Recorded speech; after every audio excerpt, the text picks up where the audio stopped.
On a également remarqué que Marc Brice a travaillé les sorties de balles. Énormément. On aura peut-être une équipe du Cameroun qui ne dégagera pas les ballons sur les coups de pied arrêtés. Ça revient à ce que je disais sur le fond de jeu. L'idéal n'est plus de sortir les ballons comme ça se faisait à une époque, ou du moins comme ça connaît se faire dans les championnats, je ne peux pas dire les championnats nationaux locaux, mais dans nos petits championnats de quartier. On a un André Onana qui joue excellemment du pied.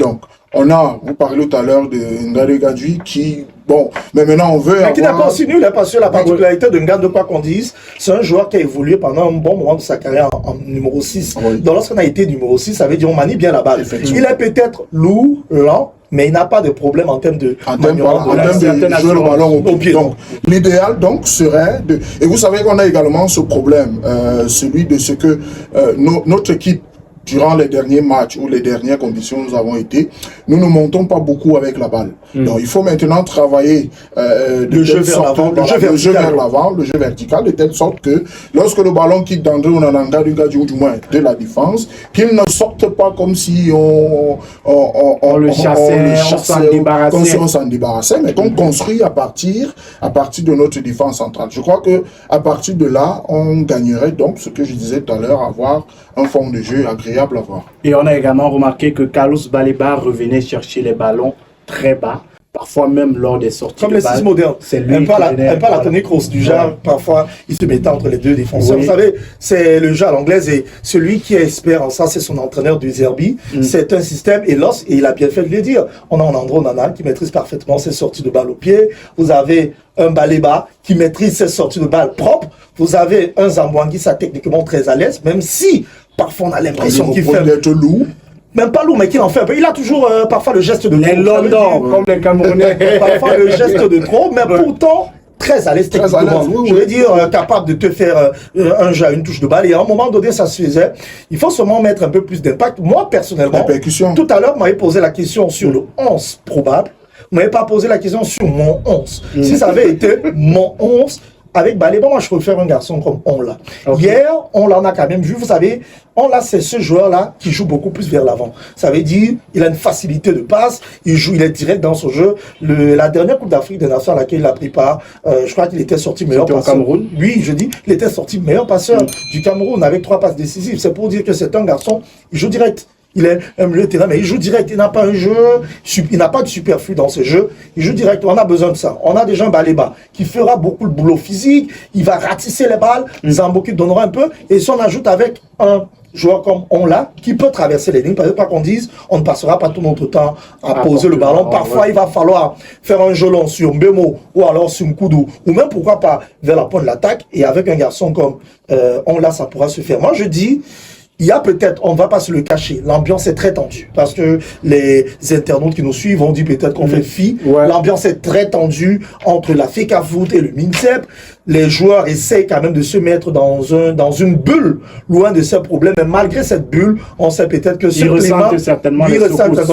Mais au-delà de ça, le souhait de tout Camerounais, c'est qu'on ait une bonne équipe nationale. Peu importe ceux qui sont à la manette, que ce soit le ministère ou la FECAFOOT. Nous, on veut avoir une équipe. Parce que quoi qu'on dise, lorsque ce problème va se régler, à un moment donné, on va revenir dire où se trouvent les Lions de nos tables. Voilà. C'est pour cela, pour ajouter à ce qu'il dit, si on a une équipe qui produit un bon fond de jeu, qui gagne ces 2 matchs, je vous assure, cette crise ou cette tension peuvent continuer, que le peuple camerounais ne sera plus là.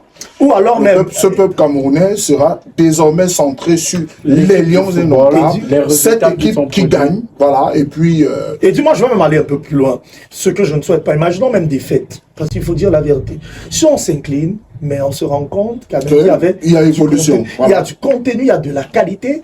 Je prends le cas, parce que d'aucuns se disent en cas de défaite, ça va faire les affaires de la fédération qui serait mise à côté. Et en cas de défaite, là, la fédération va se dire, ben, le ministère n'a pas pu faire le job. Mais moi, quoi qu'on dise, Samuel Eto'o, c'est quelqu'un qui connaît le football énormément. On ne va pas refaire le CV de Samuel Eto'o. S'il se rend compte que Brice a la bonne méthode, moi je vous dirais, Eto'o va revenir en vous disant non, il y a peut-être eu défaite parce que l'environnement n'était pas bon.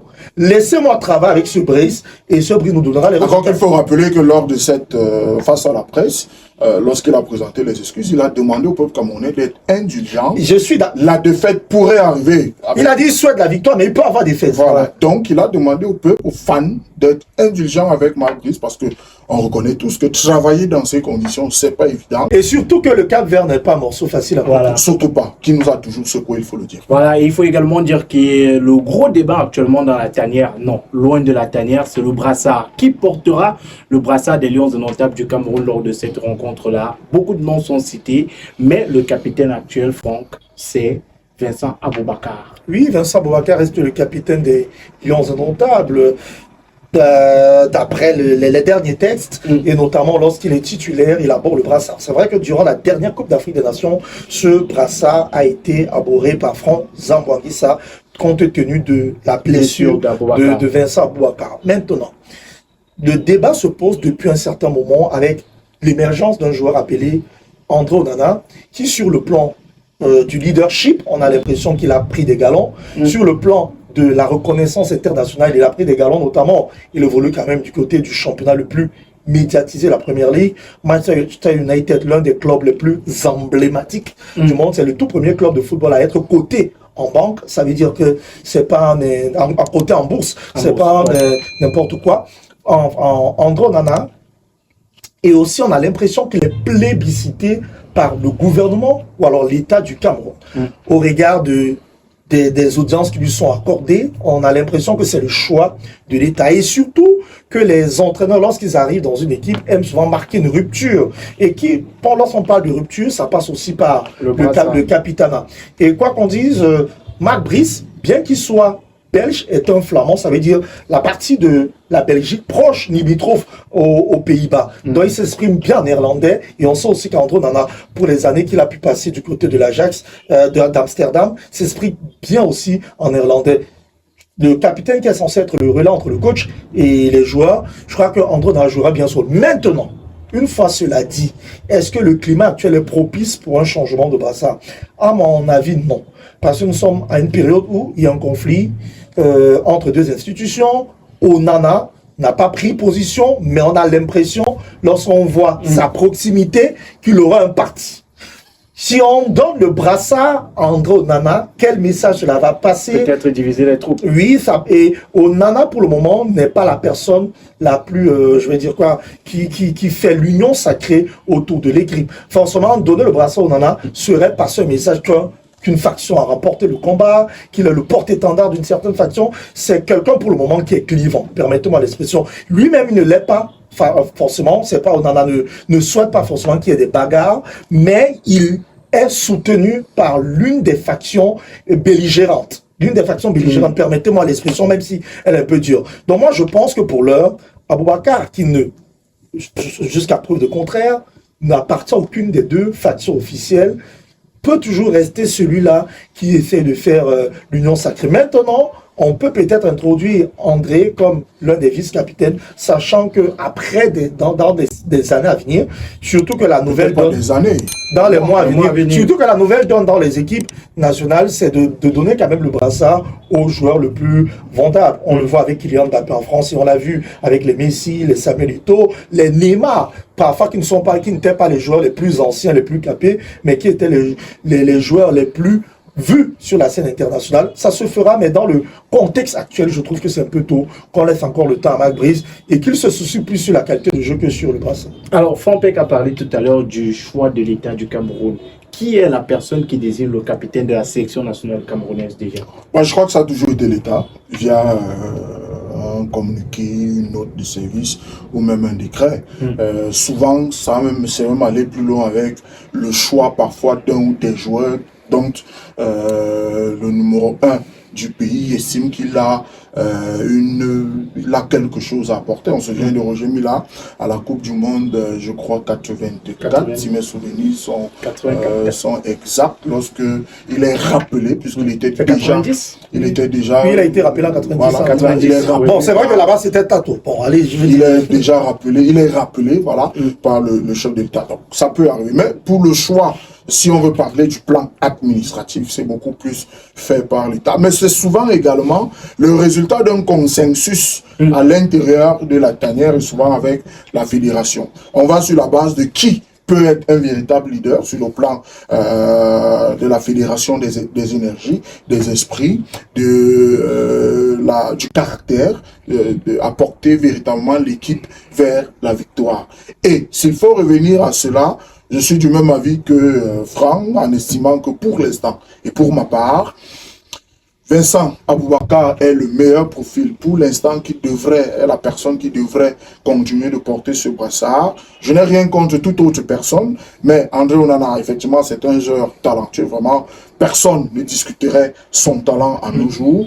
Personne ne discuterait même son apport au sein de l'équipe nationale, que ce soit à titre individuel, que ce soit sur le plan collectif. On l'a d'ailleurs vu véritablement encourager les gars lors de la précédente Coupe d'Afrique des Nations, lorsque le Cameroun était, alors qu'il était sur le banc de touche et que le Cameroun était en difficulté. Oui, sur le plan du caractère, il a ce profil, mais en ce moment, je pense que lui donner le brassard, ce serait passer un mauvais message à ceux qui, du moins, on connaît tous la crise qui se passe en ce moment. Donc, ce serait passer un mauvais message à une certaine partie en ce moment. Donc, il faut maintenir, il faut retenir que André a son rôle à jouer. Et je suis de ceux qui pensent que son rôle, il peut le jouer, même en n'étant pas capitaine. Ouais. C'est-à-dire que apporter véritablement de sa âme, de son Hemley, s'il faut le dire, pour permettre aux jeunes de gagner ce match. Alors, Eddie l'a dit, André Onana est un joueur avec un fort caractère. Il peut tenir tête même au président de fédération. Est-ce que ce n'est pas ce qui pousse, vous avez parlé du choix de l'État il y a un instant, est-ce que ce n'est pas ça qui pousse l'État du Cameroun aujourd'hui à vouloir lui donner le brassard? Je ne crois pas que l'État soit déjà en conflit avec le choix de l'État ne peut pas avoir comme unique argument qui peut tenir tête à Ito. Mais je crois que c'est un peu fort de penser qu'on en a. Non, je veux quand même qu'on soit aussi. On ne va pas dire que tous les choix, parce que lorsqu'on a choisi Brice, je me souviens de la présentation de Brice sur la scène nationale par Germain Noël Singé, le grand frère. Il disait c'est quelqu'un de fort caractériel. Les gens s'étaient posé la question de savoir si l'unique critère maintenant. Est-ce que c'est parce qu'on a l'impression que c'est un peu le critère qui est mis en avant aujourd'hui.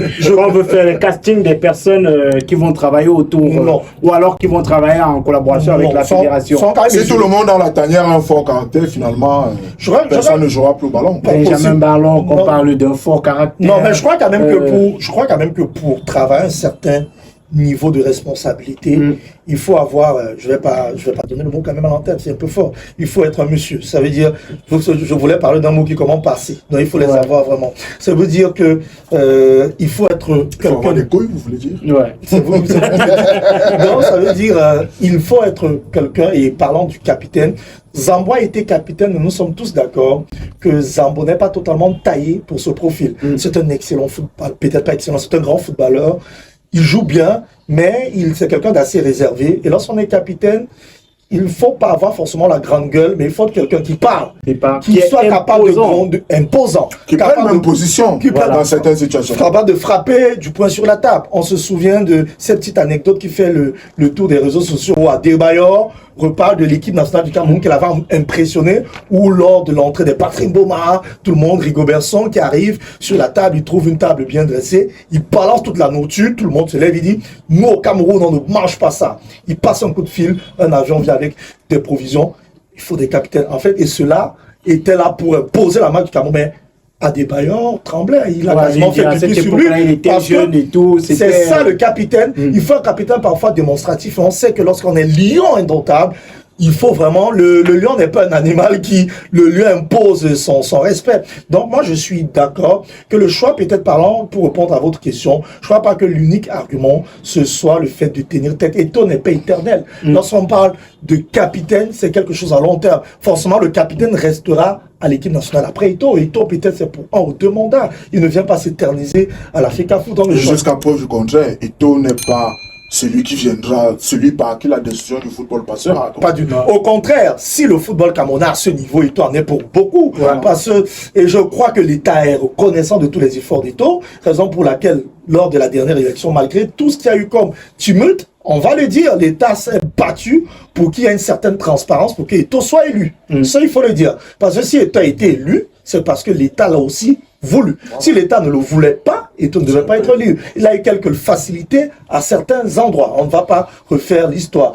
Donc, n'allons pas aussi opposer État à l'État. Ouais. Moi, je ne peux. Il y a un climat très tendu actuellement entre la fédération, le ministère des Sports, et personnellement, je crois qu'on trouvera un terrain d'entente. Il y a eu parfois des velléités d'entente qui ont été dégagées, mais je crois que pour l'unité du Cameroun, le bien de notre football, on a quand même la chance d'avoir dans ces deux instances des personnes qui aiment le football, qui connaissent le football. Donc je crois forcément qu'on reviendra parler football, et je veux que nos internautes qui aiment le football ne soient pas distraits par ces bagarres, restent intéressants nos jeux. Et c'est pour ça que vous, Magic, j'aime beaucoup ce que vous faites. Depuis là, on parle du football. On ne parle pas des guerres de bagarres, on parle du jeu. Voilà. Et on va certainement parler de guerre tout à l'heure. Alors, nous ne sommes pas spécialistes de guerre. Il y a des stratèges de guerre qui voilà.